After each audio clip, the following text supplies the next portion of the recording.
gonna step in camera and then start talking, if that's good. Okay. All right, good evening, afternoon, morning, night, wherever you are around the world, and welcome to Space Launch Complex 40 here at the Cape Canaveral Air Force Station, where the Falcon 9 rocket is currently vertical.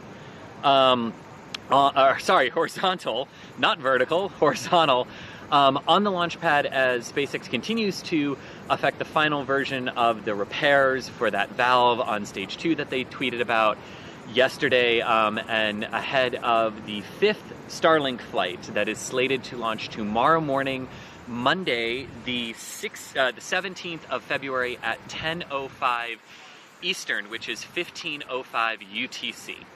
The launch is currently timed down to the second, with a opening of the launch window at 10:05 and 55 seconds, or 15:05 and 55 seconds Eastern UTC.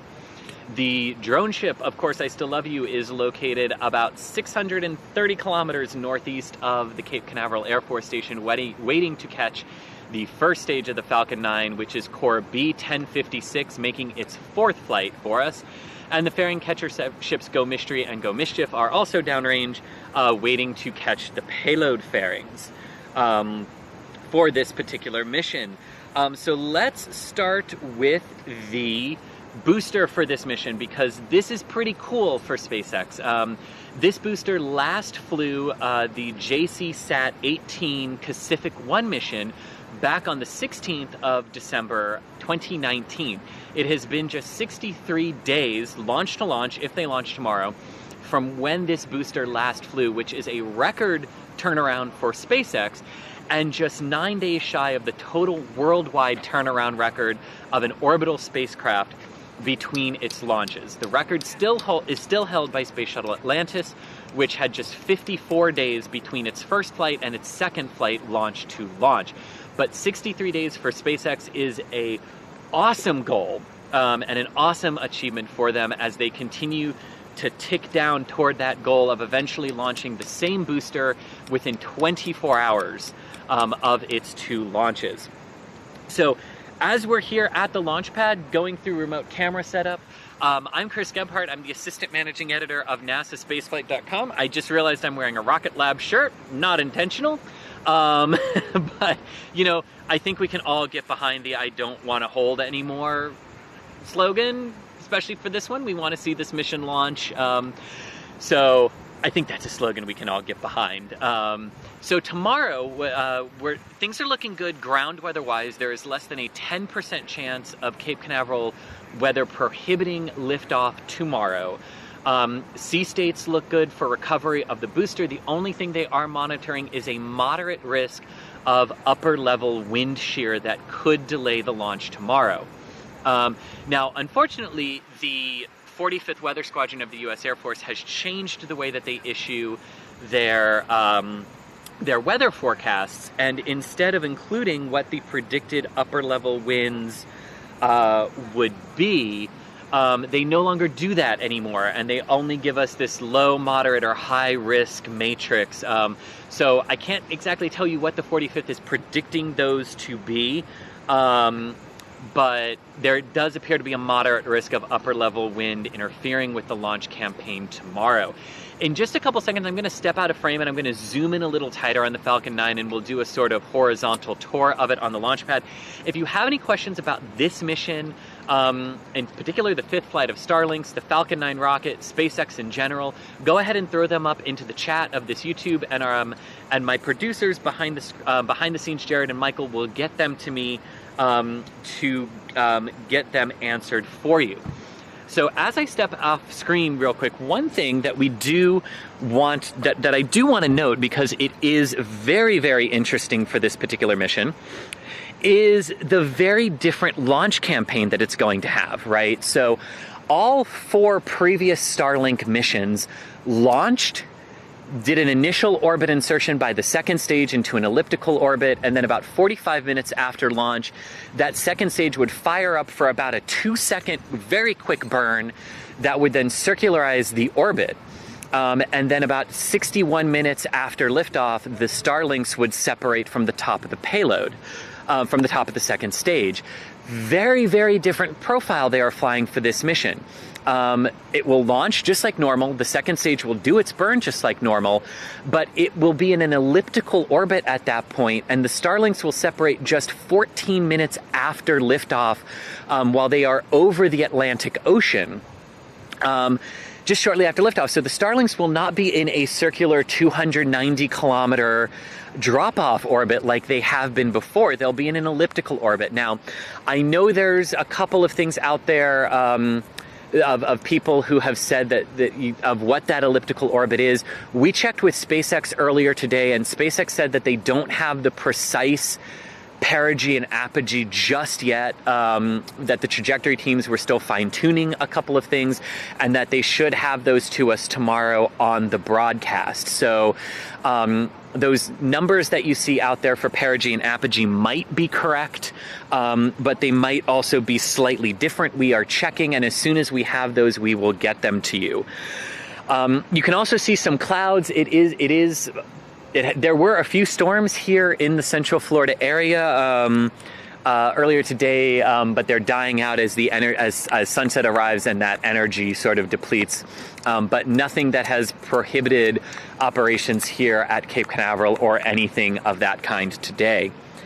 So definitely, tune back in and pay attention, because even though the rocket is horizontal right now, that's not a problem for the pending 10:05 launched Eastern time tomorrow, 15:05 UTC. They can go vertical here about 5 hours before liftoff and still be fine to make their targets for liftoff and everything. So no issue there with the fact that you're seeing a very, very, very horizontal rocket. It's getting its beauty sleep before it has to perform well for us tomorrow.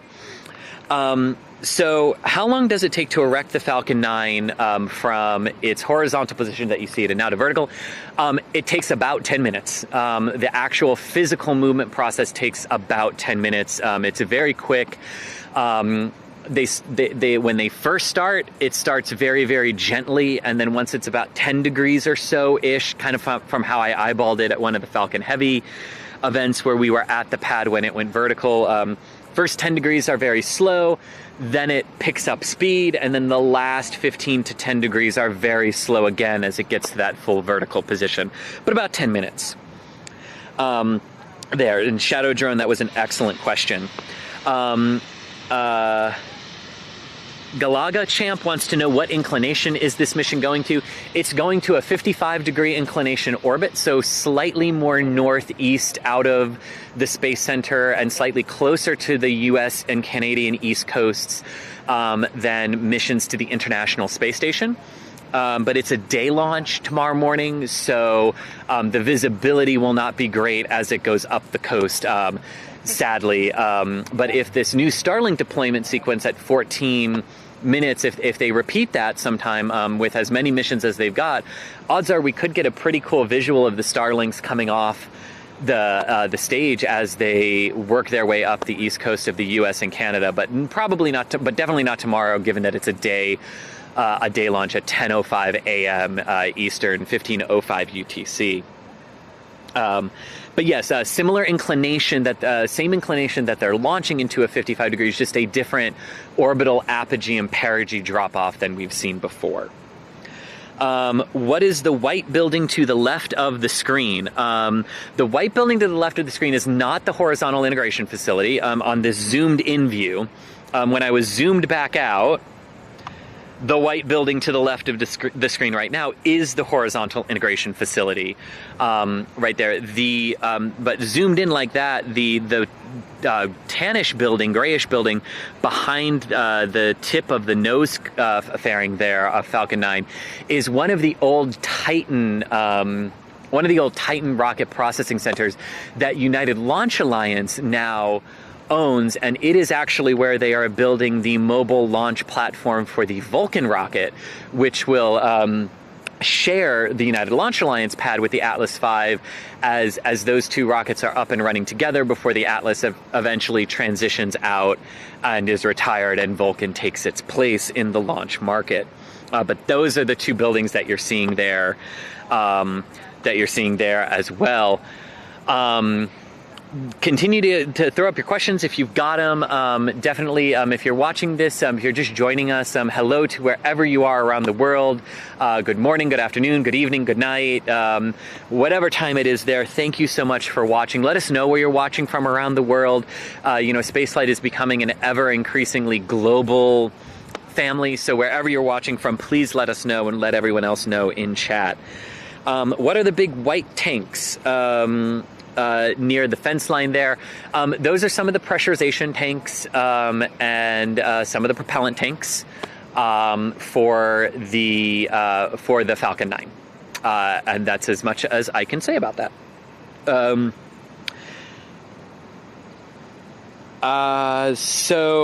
Danny Skoog, I hope I'm saying that right, has an excellent question here. Has there been any feedback on how well the specially coded Starling satellite performed on a launch a couple missions ago? That's a great question. So Danny is referring to the fact that one of the things that SpaceX tested on a previous Starlink mission was a less reflective paint on one of the Starlings to help lower its albedo or its reflectivity so that it wouldn't be as bright when it's in its lower orbit before it boosts up to its 550 kilometer operational orbit. There doesn't seem to, we don't have any official feedback. SpaceX has not commented on it directly. I know I saw a couple of tweets from some well-respected astronomers that said they couldn't really see a difference with the naked eye. But that's all part of the process of how SpaceX is working with the astronomy community to lessen the impact of the Starlinks when they're in those initial transfer orbits and they're lower to the ground and they're very bright and they're angled at a way for their checkouts where the reflectivity surfaces really bounce a lot of that light back down to Earth. When they're raised up to their operational orbits, though, their orientation is changed, they're higher up, and they're less reflective, just in general. But it's a great question, Danny, and I wish I had a different answer for you than we don't have an affirmative or a negative or any answer one way or the other on how well that seemed to work from the astronomy community side or from SpaceX's side, because, viewing something from the naked eye on the ground, there's a lot of atmospheric interaction that can take place. There are a lot of just local, where you physically are on the planet, atmospheric effects that can change how something looks, not necessarily how it's actually performing. Unfortunately, we just don't know yet how well that new coding did. But SpaceX has not, but we know that one launched on the, that one launched a few missions ago, and they have not flown another one since. And the press release today from SpaceX did not indicate that there is a specially coded or differently coded Starlink in this batch of 60 that's launching tomorrow at 10:05 a.m. Eastern Time, 15:05 UTC time. But great question, Danny. And as soon as we do get an answer to that, we will 100% let you know. Greg Smith wants, so Greg wants to know if we will have this camera positioned tomorrow at launch. Oh, I wish, but a person would die if they were standing as close as I am right now to the Falcon 9 at launch, although I'm sure there were a lot of people who would like that to be their last experience. But no, this particular camera will not be at this location tomorrow. But we do have a still photography camera located right by this camera and a video camera as well located right here. So we will have some epic, or should, if everything works, have some epic video and photos for you of this launch tomorrow afternoon after it launches and after we can retrieve the camera and get them uploaded. Miko Koskaline, I hope I'm saying your name right, apologies if I am not, wants to know any idea why the orbit is elliptical instead of circular. It's a great question. Elliptical orbits are usually used in these types of situations as transfer orbits, and it might be that they're testing some new kind of efficiency of how the satellites can of how to drop the satellites off into orbit. It could be a test because that elliptical will take it higher, we think, than the initial drop-off orbit was, almost up to that intermediate 350 kilometer checkout orbit at apogee. is what we think. Again, we're waiting on the specific apogee and perigee totals from SpaceX. But it could also have something to do with how bright they are. The higher up they go, right? The farther away they are, the dimmer they go. It could be SpaceX trying to try a different deployment. They weren't really clear on that. We've asked as well. So when we get an answer to that, we will let you know. But great question there. So yeah, Spacing Out says that looks like there's some kind of covering or curtain around the grid fin area. Yes, there is. Let me zoom in on that for us. So you can see the grid fins, and there's also one further up where stage 2 meets the black inner stage. These are rain and moisture protecting covers that they throw around the Falcon 9 at its seam points, right? At its separation planes, so that no rain or water can trickle in or can be driven inside the vehicle when it's horizontal like this on the launch pad. So that's what they are. So before they go vertical tonight for liftoff, they will take those off, and then Falcon 9 will go vertical for its liftoff tomorrow. But good eye, because that's exactly what those are for, just rain and moisture protectors, so that no rain gets into the Falcon 9's interstage there. Great eye there. Zoom a little back out. Since we can. Let's just zoom into the mount there. Unfortunately, we can't see the engines. I know. You can also see some wear there on the landing leg. That's one of the landing legs of the Falcon 9 that you're looking at as well. And if you kind of pan up the body, when you see that, I mean, look at all that soot. Look at how awesome the Falcon 9 wears the battle scars of re-entry into the atmosphere and everything like that, and for landing. Hang on one second real quick, guys. I gotta ask Thomas a quick question. Stupid question. You remember to turn the batteries on in Jay's remote? Okay, cool. Yeah. Good. Okay, I've forgotten. That's why I'm asking. 8 minutes. Okay, we've got 8 more minutes, so I'm gonna keep getting through these questions. If you've got any more, throw them up now or forever hold your peace on this one. Shadow Drone says, how many hours usually is it erected before launch? It does typically vary. With the Starlink missions, they roll out with the payload on top of them, and they're erected for the static fire, and then normally they stay in the vertical position until their next launch campaign.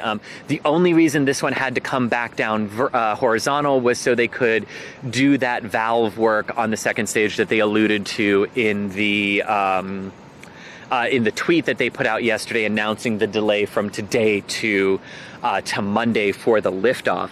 But they can go vertical about 5 hours before liftoff and still be fine per the timeline to hit their pre-launch targets and go. So the fact that it's still horizontal is not a problem, even though we're very close to launch and we're used to seeing rockets vertical this close to launch. It's not a problem for the Falcon 9. As Crew Dragon is now at the, so Cortex wants to know, as the Falcon 9 is now at the Cape for final process, as the Crew Dragon is now at the Cape for final processing, what work on the capsule is specifically left to do? So that's a great question. So a lot of the work does take place at Hawthorne, right? But some of the final cleaning, some of the final, go through it with a fine-tooth comb, adding the cap that covers the docking port, attaching it to the trunk. All of that work takes place here at Cape Canaveral. Because this is a crew mission, right? Powering it up after it gets here, going through again and again that sequence, making sure everything's working, right? Just really, even though it went through all of that end-to-end testing at Hawthorne, right? Making sure it's going through everything and it's still functioning and you're good because there's going to be crew on this one, is something that they have to do, making sure that all the parachutes are packed correctly, reviewing closeout photos, getting the vehicle actually closed out for flight, before it gets made. All of that work is still left to do in addition to the paperwork for the internal for the flight readiness review. So there is still quite a lot of work to do once they're here. I mean, it's kind of like, I guess a good way to think of it is like 99% of the work takes place at Hawthorne, but then that critical final testing, that critical final flow and verification of everything is what's, is what they've got to do now. But it's exciting that it's here. So 5 more minutes left. So just behind the scenes for Jared and for Michael, no more questions in here because I won't have time to get through any more than what's in here now. What's the fastest turnaround time SpaceX is trying to achieve between booster flights? 24 hours, 24-hour turnaround for a booster. So basically it launches from, hypothetically, let's say it launches from Slick 40 here, the pad that we're looking at right now. It performs an RTLS, return to launch site landing at landing zone 1 here at Cape Canaveral. They grab it, haul it to the horizontal integration facility at 39A, stick it onto the back end of the second stage, which is already attached to a payload, haul it out to the mate it to the transporter erector, haul it to the launch pad, get it vertical, fuel it, launch it. Again, that's their goal. That's their plan. And it's only achievable if the booster on the first mission can perform a return to launch site landing, which the Starlink missions can't. But, you know, cargo missions can, some of their commercial missions can. So that's the big, you know, once they get comfortable with just grabbing a booster and throwing it onto it, throwing a second stage on top of it and using it again, it's got to be one that can RTLS and land back here at the Cape that they can then haul to their other launch pad and go from there. What is Falcon 9's max speed? Well, Falcon 9 itself can perform a solar system, can do solar system escape velocities to throw something out to Pluto and into the Kuiper Belt on solar system escape velocities. So it can do that if the payload is light enough. How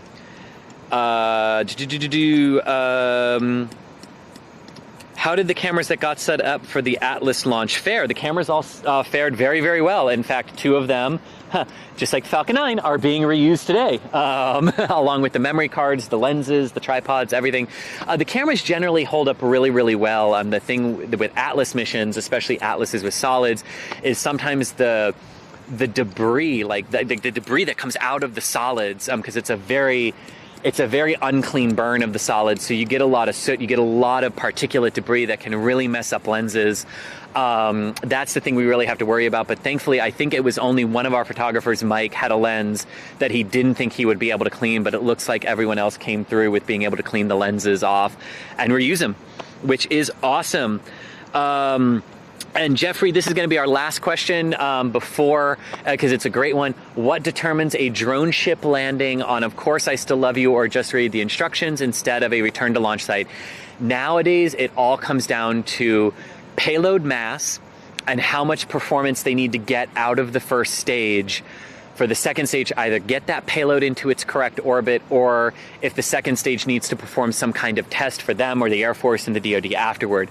But really, usually it just comes down to the mass of the payload, the orbit it's trying to get to, and is there enough propellant reserve left in the first stage tank at first stage shutdown and stage separation to flip around, perform the boost back burn and the entry burn and the landing burn. That's what determines it at this point. And if they don't have enough propellant left in the tank for that particular flight to do a return to launch site, then it is a drone ship landing. And that is exactly what we will see tomorrow. There isn't enough propellant left in the first stage at shutdown and separation because of Starlink's mass. Even though it's going to low Earth orbit, there's not enough prop left in the first stage to do a return to launch site landing, so it lands on the drone ship downrange. So thank you all so much for watching. We are getting the signal that we've got to wrap it up here. I'm Chris Gebhardt, the Assistant Managing Editor of NASA Spaceflight. If you have not already, please hit subscribe on our channel and turn on notifications. We promise we do not spam you with anything that isn't cool space-related stuff. So please give our channel, please subscribe, please follow us, Twitter at NASA Spaceflight. I'm at ChrisG_NSF on Twitter as well. We will bring you live and up-to-date coverage of the Falcon 9 launch for this one of the 5th flight of Starlink satellites, which is scheduled to launch Monday, the 17th of February at 10:05 and 55 seconds Eastern Standard Time, which is 15:05 and 55 seconds UTC. Until tomorrow, I'm Chris Gebhardt. Thank you for joining us and have a great evening or day or whatever time zone you're in, whatever applicable greeting is left for you. Thank you so much, and here's to a good launch tomorrow.